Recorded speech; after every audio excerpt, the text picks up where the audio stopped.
जय हिंद दोस्तों। आज हम पढ़ेंगे dance of the eunuchs written by Kamala Das. Kamala Das एक इंडियन राइटर हैं। इनको कमला माधवी कुट्टी के नाम से भी जाना जाता था। ठीक है, तो कमला दास का जो टाइम पीरियड है, इनका जो बर्थ टाइम स्पेन है, लाइफ स्पेन है, वो है 1934 से लेकर के 2009 तक। कमला दास जो हैं, इनको the mother of modern in English Indian poetry कहा जाता है। क्या कहा जाता है? The mother of modern English Indian poetry. काफी फेमस राइटर हैं कमला दास। और ये जो इनकी पोयम है डांस ऑफ द यूनिक्स, ये एक इनका पोइट्री कलेक्शन था, समर इन कैलकटा। इसके अंदर ये पब्लिश हुई है। नीचे लिखा हुआ है एक कमला दास जी के जो जीवन का छोटा सा एक्सप्रेशन है, इस पोयम का जो डिस्क्लेमर है उसमें, समर इन कैलकटा। तो एक इंट्रोडक्शन देख लेते हैं हम पोयम का। The dance of the eunuchs is a symbolic and perplexing poem. तो ये जो पोयम है dance of the eunuchs, eunuchs क्या होते हैं? यूनक्स बोलते हैं अपन किन्नरों को या फिर हिजड़ों को। हमारे समाज में जो किन्नर होते हैं ना, उनको बोलते हैं हम यूनक्स। तो डांस ऑफ द यूनक्स जो पोयम है, ये एक सिंबॉलिक पोयम है, मतलब प्रतीकात्मक पोयम है। साथ ही साथ एक परप्लेक्सिक पोयम भी है, मतलब हैरान कर देने वाली पोयम है, बहुत ज्यादा शौक में डाल देने वाली पोयम है कमला दास जी के द्वारा। The poem is included in the collection summer in Calcutta 1965। कब का है ये कलेक्शन? 1965 का है। The poem is an eloquent expression of the barrenness. Barrenness का मतलब क्या है? बंजरपना, यानी कि बांझपन। एक ऐसी महिला जो कि बच्चे को जन्म नहीं दे पाती है। Of Kamala Das love life and emblematic of the spiritual avidity of her being. तो ये जो कविता है ना, ये कमला दास जी का जो प्रेमी जीवन है, उस जीवन की बंजरता की एक बहुत ही भावनात्मकताओं से भरी हुई, भावनात्मकता या भावनाओं से भरी हुई एक कविता है, जो कि उनके अस्तित्व के अंदर आध्यात्मिक शुष्कता है ना, आध्यात्मिक लैक है, कमी है, उसका प्रतीक है ये। The poem utilizes the symbolism of the eunuchs who are the very emblem of sterility। तो ये जो पोयम है ना, ये कविता हिजड़ों को प्रतीक के रूप में उपयोग करती है, जो कि किसके प्रतीक है? स्टेरिलिटी के प्रतीक है, बांझपन के प्रतीक है, क्योंकि हिजड़ों के संतान तो होती नहीं है। ना तो वो मेल का काम कर सकते हैं, ना ही वो फीमेल का काम कर सकते हैं। द क्वेस्ट फॉर लव, और rather the failure to find emotional fulfillment through love, is the central theme of Kamala Das poetry। तो प्रेम की खोज, या फिर यूं कहें कि भाई प्रेम के माध्यम से भावनात्मक इमोशनल सेटिस्फेक्शन पाने में विफलता, यही कमला दास जी की इस कविता का मूल भाव है, केंद्रीय विषय, सेंट्रल थीम है। ठीक है, तो अब हम पोएम के टेक्स्ट को शुरू करते हैं। It was hot, so hot, before the eunuchs came to dance. तो बहुत ज्यादा गर्मी का मौसम है, बहुत ज्यादा गर्म माहौल है, बहुत ज्यादा गर्म है। Before the eunuchs came to dance, जो हिजड़े हैं, किन्नर हैं, उनके डांस करने से आने से पहले, डांस करने के लिए आने से पहले माहौल कैसा है? बहुत ही हॉट है, बहुत ही गर्म है, गर्मी बहुत तेज है। Wide skirts going round and round. तो अब जो किन्नर हैं, उन्होंने जो चौड़ी चौड़ी स्कर्ट्स पहनी हुई है ना, वो घूम रही हैं, गोल गोल घूम रही है, राउंड एंड राउंड, क्योंकि जब किन्नर नाच रहे हैं तो वो गोल गोल घूमते हैं। तो इसलिए उनकी जो स्कर्ट्स हैं वो भी जोर जोर से घूम रही हैं। सिंबल्स, सिंबल्स क्या होते हैं? सिंबल्स होते हैं मंजीरे। ठीक है, वो मंजीरे होते हैं ना, जो धातु के बने होते हैं, लोहे के या तांबे के या फिर ब्रास के बने हुए होते हैं, वो मंजीरे, जिनको मंदिरों में बजाया जाता है, या फिर अपने जो छोटे मोटे भजन वगैरह के प्रोग्राम होते हैं उनमें बजाया जाता है। तो जो मंजीरे हैं ना, रिचली क्रैशिंग, बहुत जोर से बजाए जा रहे हैं मंजीरे। And anklets, anklets jingling.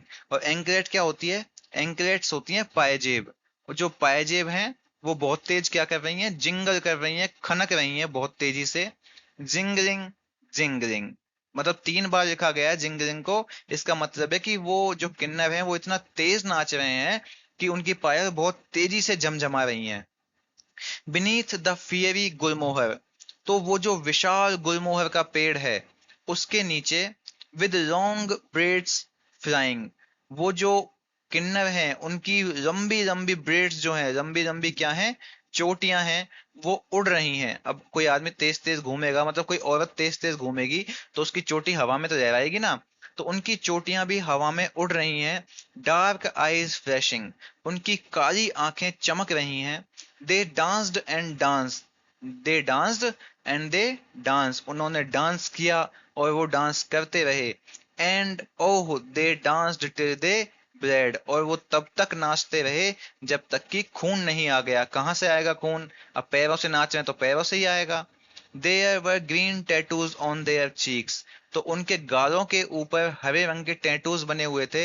इस तरह के क्वेश्चन आपसे आरपीएससी फर्स्ट ग्रेड में पूछे जाते हैं कि टैटूज जो हैं वो यूनक्स के कहाँ, शरीर के किस हिस्से में बने हुए थे, हाथों पर, पैरों पर, गालों पर, गर्दन पर। तो उनके गालों पे, चीक्स पर वो टैटूज बने हुए थे। कैसे हैं? ग्रीन कलर के हैं।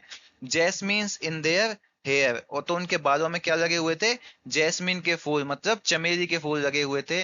सम were dark and some were almost fair, तो उनके जो बाल है ना, उनमें से कुछ लोगों के बाल कैसे थे? डार्क थे, काले थे। और कुछ लोगों के बाल कैसे थे? फेयर टाइप के थे, कुछ सफेद टाइप के थे। मतलब इसका ये भी मतलब है, दो दो मतलब है इस चीज के। एक तो इसको हेयर से आप जोड़कर देख सकते हो, दूसरा आप देख सकते हो उनके कलर से जोड़कर, जो यूनक्स हैं, कि कुछ यूनक्स तो जो थे ना वो काले थे, और कुछ यूनक्स कैसे थे? फेयर थे, ऑलमोस्ट फेयर, मतलब गेहुआ रंग था उनका, बहुत ज्यादा सुंदर नहीं थे। मतलब रंग के हिसाब से, जैसा हमारे समाज में समझा जाता है ना कि भाई the fair is the beautiful, तो वो नहीं, बहुत ज्यादा सुंदर नहीं थे, बहुत ज्यादा फेयर नहीं थे। लेकिन उनके क्या थे? वो कुछ तो काले थे और कुछ लगभग गेहुआ रंग के थे, लगभग लगभग गोरे थे।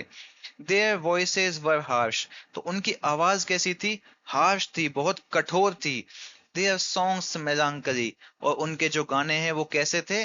मेलांकली थे, दुख से भरे हुए थे। मेलांकली का मतलब होता है दुख से भरा हुआ या शोकपूर्ण। दे सेंग ऑफ लवर्स डाइंग, वो गाना गा रहे थे किस चीज का? मरते हुए प्रेमियों के बारे में। एंड और चिल्ड्रन लेफ्ट अनबॉर्न, और उन बच्चों के लिए, वो बच्चे जो कि कैसे रह गए थे? अनबॉर्न रह गए थे, मतलब गर्भ में ही, माता के पेट के अंदर ही जो मर गए थे, उन बच्चों के लिए। और उन प्रेमियों के लिए जो कि मर मर रहे थे, प्रेम के लिए, अपने प्यार की तलाश में मर रहे थे, उन प्रेमियों के लिए, उन बच्चों के लिए, उन अजन्मे बच्चों के दुख में, उस शोक में वो लोग क्या है? गाने गा रहे थे और नाच रहे थे बहुत जोर जोर से।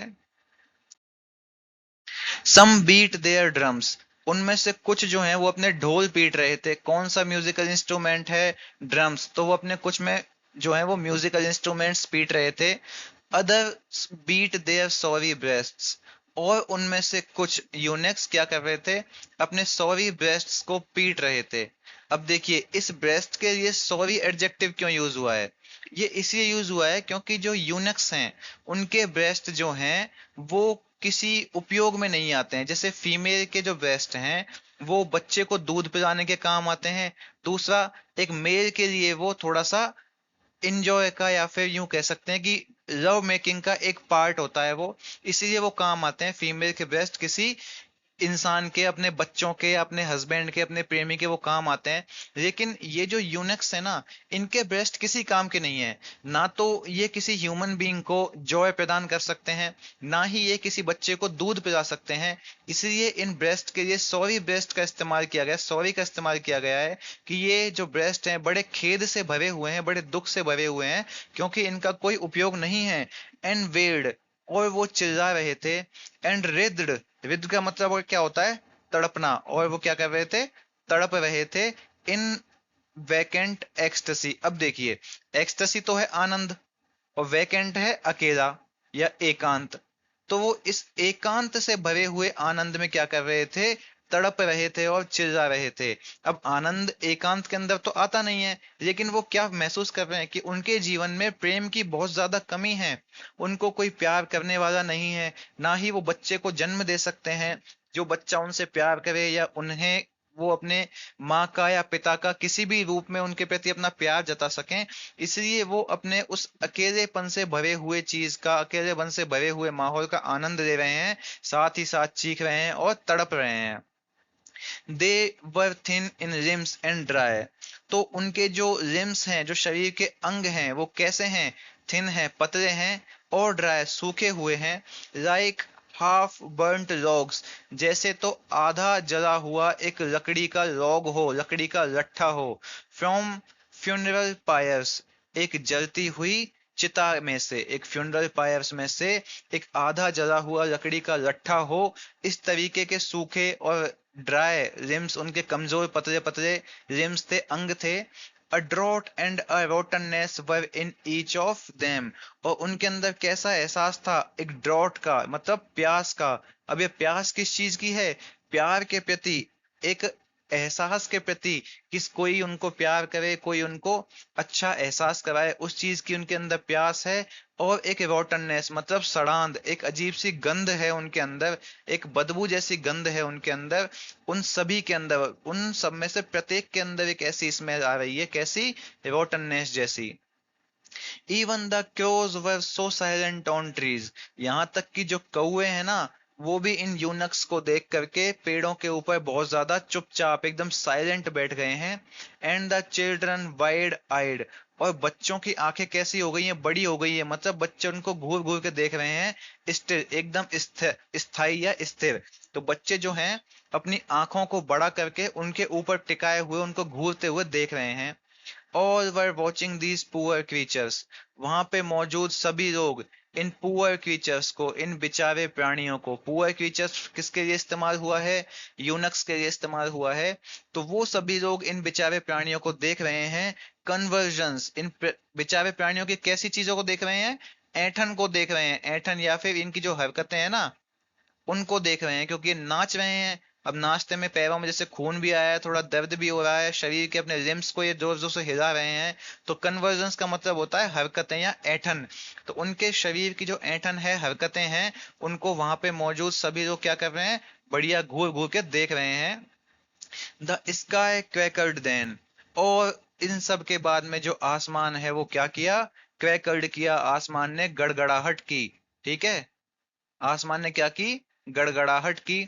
थंडर केम, और उसके बाद में क्या हुआ, थंडर केम, बादल गरजे। एंड लाइटनिंग, और बिजली कड़की। एंड रेन, और फिर बरसात होनी शुरू हो गई।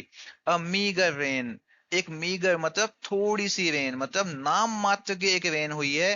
That smelt of dust in attics and the urine of lizard and mice, जिस मीगर रेन की वजह से, थोड़ी सी बरसात की वजह से, जो मट्टी, एटिक्स मतलब क्या होता है, अटारियां, मतलब कच्चे पक्के मकान, तो उन अटारियों में जो डस्ट की गंध है, हमने देखा है ना बरसात के समय में मट्टी में से एक महक उड़ती है, तो उस तरह की महक, साथ ही साथ में जो छिपकलियां हैं उनके पेशाब की, और चूहों की बदबू जो है उस बरसात की वजह से उड़ने लगी है माहौल में। जब वो बरसात उस मट्टी में पड़ने लगी है, तो मट्टी में से एक तो अटारियों के अंदर लगी हुई मट्टियों की, दूसरी चीज है छिपकलियों के पेशाब की, और तीसरी चीज है माइस, चूहों की। ये तीन गंध उस माहौल में से उड़ने लगी हैं।